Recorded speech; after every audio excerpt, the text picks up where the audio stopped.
ఇది just time pass వ్యవహారం. జగన్ మీదన అనుమానాలు రేకెత్తించాలి. ఇక్కడ ప్రాక్టికల్ అంశం కంటే కూడా చుట్టూ అల్లే వ్యవస్థ ద్వారానే ఇప్పటిదాకా కథ నడుస్తుంది. ఇప్పుడు వివేకానంద రెడ్డి చనిపోతే సాధారణంగా ఎవరికి లాభం? సింపుల్, అదే కదా కేసు.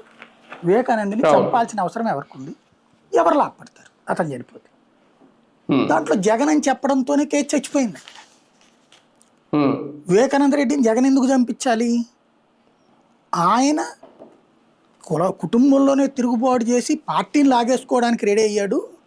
తర్వాత అదేంది ఎంపీ సీట్ లాక్కోవడానికి ప్రయత్నించాడు అన్నటువంటిది వెర్రితనం కాదా?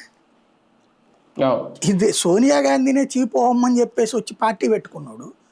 ఆఫ్టర్ ఆల్ ఆయన పార్టీలో వాళ్ళ అమ్మ మీద పోటీ చేసి తన మీద పోటీ చేసి ఓడిపోయినటువంటి తన బాబాయిని, తనే దూరం పెట్టిన బాబాయిని బతిన్లాడుకుని తన దగ్గరకు వచ్చి నన్ను దగ్గరికి తీసుకోగో జగన్ అని చెప్పి బతిన్లాడుకున్నటువంటి వాడిని తను టిక్కెట్టు లాక్కుంటాడు అతని పార్టీని.